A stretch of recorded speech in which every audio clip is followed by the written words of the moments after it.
Hello, everyone. I am Dr. August Mebane, the founder of Solutionist Advisory Group. I wanted to come on today and just give some quick tips on how to do a strategic job search. Sorry, my printer's making some noise over there, but I wanted to come on and just share some strategic tips on if you're doing a job search. There's a lot of people looking for jobs right now, and it can be very stressful. And some people are just like, I don't know what to do, right? I don't know which way to go with this search. If I'm doing it right, I'm interviewing with a lot of different places, or I'm applying to a lot of places. I'm not getting interviews. So over the next couple of weeks, I'm going to do a series on. Today, we're going to talk about applying, and we're going to do a video on interviewing and some other tips that will actually help you through your job search. It could be your first day looking, it could be months into your search, but it's taking on average 3 to 6 months, maybe even longer for people to find jobs. So I want to be of support and help you guys. So the first thing you need to do if you found yourself laid off or you're looking for a new job, or maybe you have a job that you just don't like, or you're ready to move on from an organization, whatever the reason is, and you're looking, it's a very competitive market right now. So I want you to think about your search, and you're going to have to make some decisions about your search. You need to think about, where do you want to work? What location? Are you willing to relocate? Are you looking for remote? Are you looking for hybrid? You want to really think about, are you on the East Coast and you're willing to move to the West Coast? I mean, you really need to narrow down these decisions so that as you are making the decisions about your search, you're not just all over the place. You want to think about the type of position that you're looking for. If you're in HR, you're looking for a generalist position or a specialist position. Are you looking for something where you can be strategic? Or are you looking for something where you just kind of have the same kind of duty? Some people like that those repetitive duties, because they like to know what they're going to be doing every day. So think about that and make those decisions. And then think about industry. Do you care which industry you're in? Do you care if you're in healthcare, pharmaceutical, higher education? They're all vastly different, and you want to really target your search. A lot of people are just like, I'll apply for anything, anywhere. And then they get frustrated when they get tons and tons of rejections, and that's not good for anyone, right? It happens, but it can weigh on your just your mental health to get tons and tons of rejections after you've spent lots of time just kind of what I call spray and pray, which is you're applying all over the place for any and everything, and you're just hoping for the best. And it's better for you to take the time to be strategic in your search rather than do that spray and pray method, because you'll spend time applying for jobs that weren't even for you in the first place, that you wouldn't even enjoy doing, and you're just looking to get the next opportunity or the next paycheck. So be strategic in your search. Also, be relentless. It is a very competitive market. And so you want to make sure that you're being relentless. You're putting yourself out there. Like I said, there's tons of people unemployed, tons of companies doing layoffs. And you really want to make sure that you are being strategic and you are being relentless in your search.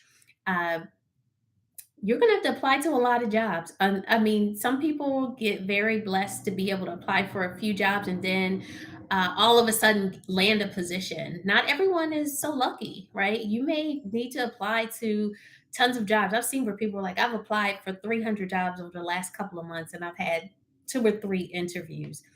You really want to, like I said, be strategic. You're going to have to put the work in to apply for several jobs. And when I say several, it could be 100 jobs that you end up applying to, it could be 50. You want to apply because, just think about it. If you're applying for one job, there may be three, four, five. Not, I've seen where 900 people have applied to a job on LinkedIn. So I want you to don't get discouraged thinking the first three jobs that you get, well, I'm sorry about that, will be the one that you land as your permanent position. It could take months, so consider the process. A lot of companies, they have their own process, and the process could take months, it could take weeks. So don't go into this mindset where you might land a job and start tomorrow. You have to be in it for the long haul to make sure you get the right opportunity. I tell people, if you can, right? If you can, and we all should be in that position where we're trying to save, where we don't find ourselves living paycheck to paycheck. But unfortunately, for a lot of people, that is the reality, right? Because you don't want to just jump into a job, be miserable, and then be in this process again. I tell people looking for a job is a job. It takes a lot of effort, it weighs on your mental state, and you want to make sure you get it right. You want to make sure you're getting what you need. You want to, to help that stress level so that you're not so stressed out every day. I have people who will look and see what's online for their job search every single day. And that gets stressful, especially those days where you're like, I don't see anything new.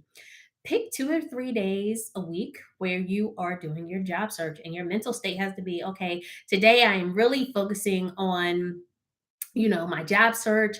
It's important. I'm setting aside this time. Act as if you were at work, okay? Whether you have to go to the library, go work in Panera Bread or Starbucks, you want to make sure you're shutting down everything and you're focused on your search.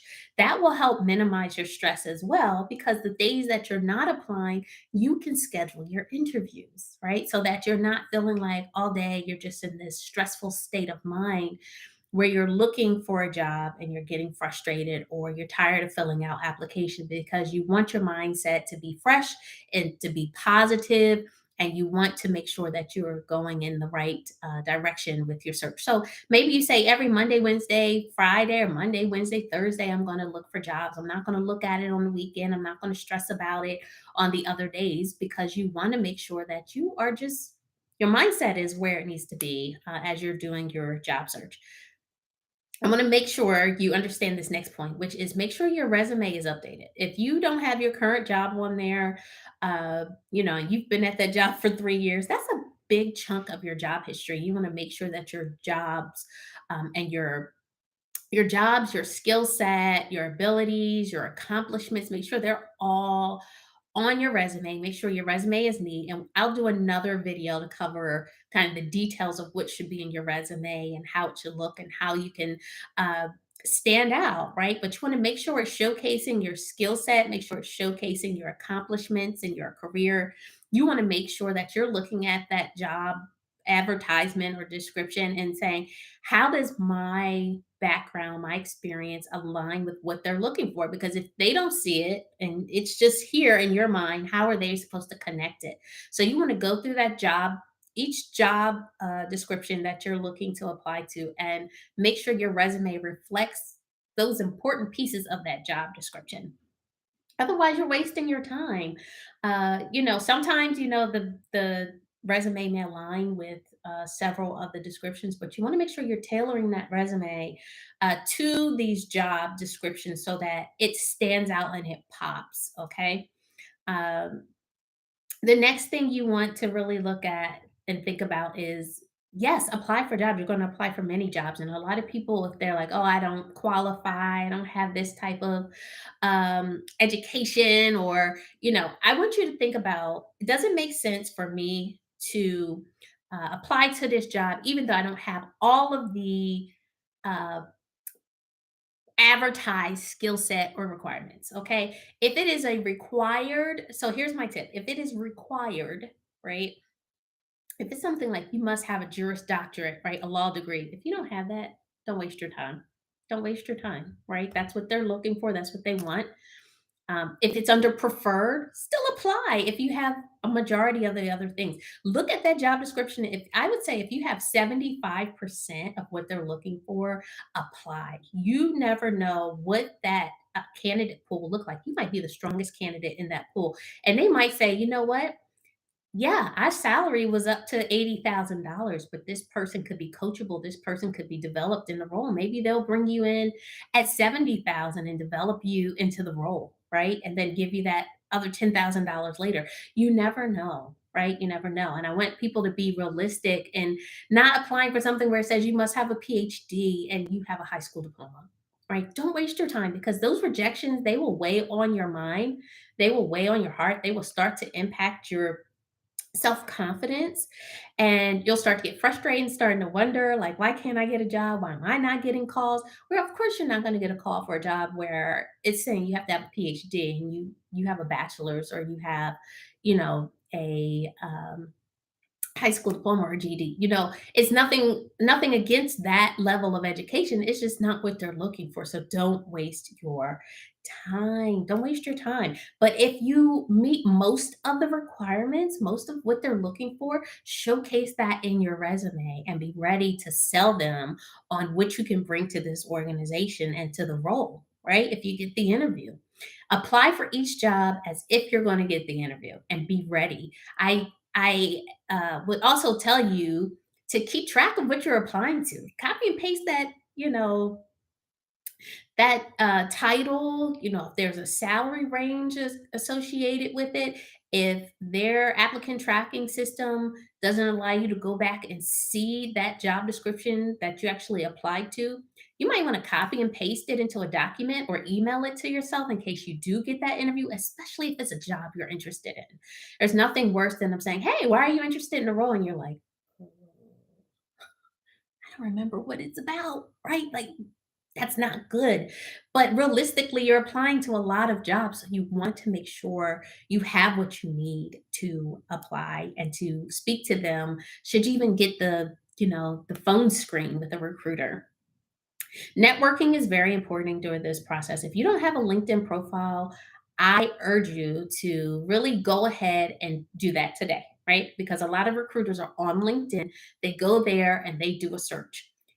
Network on LinkedIn. Reach out to people who are looking at those companies that you identified, those industries you've identified, those jobs you've identified, and just, introduce yourself, ask them some strategic questions. Don't waste your time saying, "Hey, I'm looking for a job, can you help me?" That may help with work with some people, but you don't know these people. So going in asking for a favor is not the way to go. But going in asking them about their experience and maybe what they did to get into the industry or to the role is a great conversation starter. And you don't have to ask them to give you a job or help you get a job, but you've made that connection, and stay in touch with those people that you really connect to, because it may not be that they get you the job, but they may put you in the right path or connection to the person who's hiring for the job, or at least get your resume looked at their organization. So go into it with, just say, "Hey, do you want to do a virtual coffee chat?" Right? It's so easy. We're in this time of technology where people are just connecting on Zoom, connecting on Teams, connecting, on a call on LinkedIn or Facebook, whatever it might be. But you want to be strategic in how you spend your time. So maybe you allot an hour or two a week where you focus on networking. Uh, do that LinkedIn profile, because some of these jobs you can apply with your LinkedIn profile. If you have everything you would have on your resume, you can say apply with LinkedIn and you're done. That can take some of the stress off your plate. You want to think about, does it make sense for you to have a free website created during your job search? Maybe it's through Wix or GoDaddy.com. You want to make sure that, I'm sure there's some others out there, but you want to think about, am I marketing? Do I want to showcase some of the work I've done? Am I a writer and I have some blogs? I want to showcase that. You want to go ahead and put that link on your resume as well. Say, "Hey, if you want to check out some of my accomplishments or some of the things I'm working on or I've worked on in the past," they can go and they will look. Let me tell you, recruiters and hiring managers, they look at that stuff. So think about if it makes sense for you to do that. It may not make sense for you to do it, but it's another option to get you out there. When you're doing your job search, if you're looking on ZipRecruiter, Indeed, LinkedIn, all those places, yes, they're great. But if it's a job that you are absolutely interested in, any job actually, go to the company website if you can find it and apply directly on the company website. Because I will tell you, a lot of recruiters, they go into their internal applicant tracking database first, and then they start looking at the Indeeds and then the LinkedIn's, because they want to see who actually applied. You're coming to them. So you want to make sure your application is on there. Uh, if you still can apply on LinkedIn, and it's a pretty quick and easy process, apply on there too. That way you have two opportunities for them to actually see your resume and the information that you're providing to the organization. If you get an email asking for additional information or asking a question or saying, we want to schedule an interview, reply quickly. Don't let 2 or 3 days go by and You don't look at your email. If you're in a job search, you're in it. You got to be focused. You need to check that email every day, every day. Some recruiters will do what they need to do for the company during the day, and then they're sending out emails to invite you to interview or do a phone screen later in the evening. You just want to make sure a couple of times a day you're checking your email so that you can be timely in your response. I'm not saying you have to check it every hour. It just depends on, what time you have to dedicate to checking email, but you don't want to stare at it either because remember, some of those rejections are going to come through, and you don't want to be looking at that every 30 minutes. Okay. The other thing is, if you get an interview, and I'm going to do a video about interviewing, if you get an interview, dress professional, right? Don't look like you just rolled out of bed. Don't wear a t shirt. I don't care how casual they look. I don't care if they advertise their company as being casual. I want you to dress up. I want you to wear a nice blouse or jacket. I mean, if it's on Zoom, come on, just dress up from the waist up. Have your hair looking neat. Do what you need to do to make sure you look the part, you look above the part you're applying for because that will help you stand out. I've seen and interviewed so many people who come on to a Zoom interview and they look like they're just talking to a friend casually. And no, that's not a make it or break it, but if you want to stand out, I'm trying to give you some tips to stand out during this job search when there's so many people looking. References. Companies ask for references. I want you to make sure you are in contact with at least one previous supervisor, colleagues. Make sure you're asking for a positive reference. Say, hey, I'm doing a job search and, I want to ask if you would be willing to provide me with, and this is an important word, a positive job reference. If they say no, don't ask why. Don't, beg. Don't try to make it happen.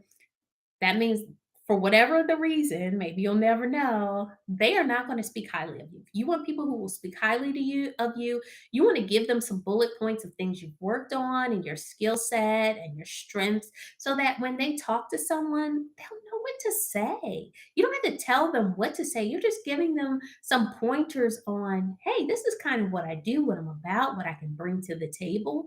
And if you've experienced that with me, then these are the things I would like for you to focus on during the reference. A lot of people don't do that and they're like, yeah, I think we've known each other, 6 months and it's been 3 years, right? You want to make sure they're prepared to be the best reference that can possibly represent you. Last but not least, I cannot tell you how many times I myself or other recruiters have seen the wrong document uploaded. Make sure your resume is clearly your name and it says resume, however you want to name it, so that you know what you're uploading and it's not, a picture, it's not your electric bill or a letter to something else. You want to make sure whatever you're about to upload is the actual document you want to upload before you hit submit because most applicant tracking systems you cannot go in and alter that application or anything once you hit submit. And that's embarrassing to have to try to reach out and say, hey, I didn't send my resume. I sent my child's birth certificate or social security card. You don't want to do that, even for security reasons. So make sure you are filling out these applications and do it with due diligence, right? Do it and be professional. If they're asking you to write something, take that time to write it in Word. Make sure you spell check, make sure it flows and it reads well, and then go complete the application. Okay. So that's what I have for you today on how to do a strategic job search. Okay. I'm Dr. August Mebane, founder of Solutionist Advisory Group. I have over or almost 20 years of HR and management experience, and I want to help people get their jobs that they're looking for, embark on their careers, and flourish. I also if you go to www.sagadvisorygroup.com, I also put it in the description of this video. You can schedule success coaching with me. Maybe you need help. Maybe you need someone to help you through that process to help you land the job. Maybe you are doing a career change or you want to get promoted into management. Go there, book a success coaching session today, and we can get started on that process and talk about what it can look like. If you're unsure what help you might need, go to that same website under services and choose discovery call and we can have a 15-minute chat. It's free, 15 minutes, that just talk about if my services might be of help to you. Have a great day, everyone. I wish you all well and many blessings on your job search. You have questions or have a specific topic you want us to talk about? Uh, Feel free to put it in the comments so that we can I can address your questions. Take care, everyone. Thank you for joining me today, and I'll see you all soon with our follow up of resume writing in addition to interviewing skills. Bye.